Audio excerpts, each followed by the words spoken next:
नमस्कार। महाराष्ट्र में आजकल शरद पवार और भारतीय जनता पार्टी की गजब दोस्ती चल रही है। मैंने पिछले दिनों एक वीडियो में आपको बताया था कि किस तरह से अंधेरी ईस्ट के उपचुनाव में शरद पवार का दांव चला और बीजेपी उसके लिए तैयार हो गई। एक सज्जन है, उनका असली नाम तो पता नहीं है, लेकिन ट्विटर पर वो अक्सर जो है भीखू मात्रे मुंबई चा डॉन के नाम से ट्वीट करते हैं। उन्होंने इस पर एक बड़ा ही अच्छा जो है थ्रेड पोस्ट किया है, जो थोड़ा सटायरिकल है लेकिन सच्चाई के बिल्कुल करीब है, या कहें कि बिल्कुल सच है। उसी के आधार पर मैं ये वीडियो बना रहा हूँ कि मुंबई क्रिकेट एसोसिएशन का चुनाव हो रहा है। अब उस चुनाव में आप देखिए कि किस तरह के समीकरण बने हैं। शरद पवार और बीजेपी में आपने राजनीतिक लड़ाई देखी पिछले दिनों किस तरह की हुई, ख़ासतौर से 2019 के विधानसभा चुनाव के समय से। जिस तरह से उनको समन गया ईडी का, उसके बाद उन्होंने जो किया और फिर नतीजा आया, फिर एमवीए सरकार बनी, वो सब कुछ हुआ। अब राजनीति में कहते हैं कि बड़े स्ट्रेंज बेड फेलोज़ बन जाते हैं, लेकिन मुझे लगता है कि क्रिकेट में उससे ज़्यादा चलता है ये। जितना राजनीति में ये अंदर का खेल चलता है, बाहर से दुश्मनी अंदर से दोस्ती, क्रिकेट में उससे ज़्यादा चलता है। तो मुंबई क्रिकेट एसोसिएशन का चुनाव हो रहा है, उसमें पूर्व टेस्ट क्रिकेटर संदीप पाटिल, जो चीफ सेलेक्टर भी रह चुके हैं, वो उम्मीदवार हैं। लेकिन राजनीतिक नेता उनके साथ नहीं हैं, न पक्ष और न विपक्ष।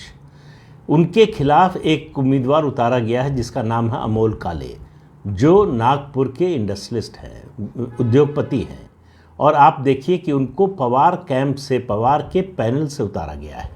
और उस पवार के पैनल में मुंबई भाजपा के अध्यक्ष आशीष शेलार भी हैं।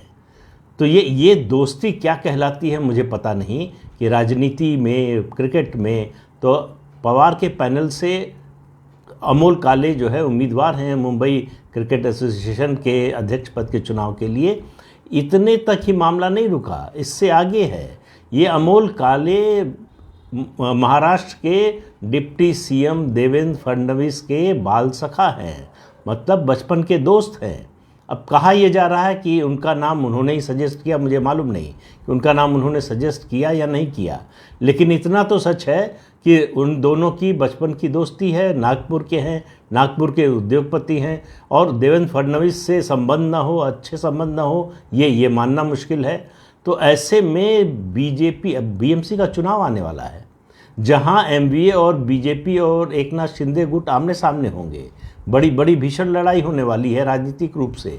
लेकिन ये अंदर खाने की राजनीति, कि इस तरह की दोस्ती कि राजनीति के साथ भी और जो है राजनीति के बाद भी, ये किस ओर ले जाती है। मतलब पब्लिक को लोग बेवकूफ़ समझते हैं क्या, ये पॉलिटिशियंस, कि ये अपने धंधे के लिए, अपने लाभ के लिए कब अंदर से मिल जाएंगे, कब लड़ने लगेंगे, और इनके कार्यकर्ता आपस में लड़ेंगे मरेंगे। क्यों इनके लिए, ऐसे लोगों के लिए जो है कार्यकर्ता अपना पसीना बहाए। तो सवाल यह है कि मुंबई क्रिकेट एसोसिएशन के अध्यक्ष के चुनाव के लिए संदीप पाटिल से बेहतर उम्मीदवार और कौन हो सकता है। एक साफ सुथरा और बढ़िया टेस्ट खिलाड़ी, लंबे समय तक खेले, चीफ सेलेक्टर रहे, और वो मुंबई क्रिकेट को भी जानते हैं, और क्रिकेट को तो खैर जानते ही, दुनिया भर में उनकी प्रसिद्धि है। लेकिन उनके मुकाबले एक उद्योगपति क्रिकेट का भला करेगा, संदीप पाटिल नहीं कर पाएंगे। ये संदेश शरद पवार भी दे रहे हैं और बीजेपी भी दे रही है। तो भगवान मालिक है इस देश में क्रिकेट का, और क्रिकेट खासतौर से क्रिकेट एडमिनिस्ट्रेशन का। क्योंकि अभी हाल ही में सौरव गांगुली को ऐसा कहा जा रहा है कि दूसरा कार्यकाल नहीं मिला। अब सौरव गांगुली की ओर से ऐसी कोई बात नहीं आई है, लेकिन ये सच है कि सौरव गांगुली को दूसरा कार्यकाल नहीं मिला। रॉजर बिन्नी जो है नए बीसीसीआई अध्यक्ष बन गए हैं। लेकिन कुल मिलाकर जो स्थिति बन रही है, जिस तरह से नेक्सस बनता है पॉलिटिशियंस के बीच ये क्रिकेट एडमिनिस्ट्रेशन को लेकर, उसमें सुप्रीम कोर्ट का दखल भी अब जो है बेमानी हो गया है। जो कमेटी बनाई थी, जो रिकमेंडेशन थी, उसके आधार पर जो कुछ हो रहा था, उस सब का कोई अर्थ नहीं रह गया है। आखिर में राजनीति और राजनीति के संबंध ही जीतते हैं। तो इस अंक में इतना ही। अगले अंक में फिर मिलेंगे किसी नए मुद्दे के साथ। नमस्कार।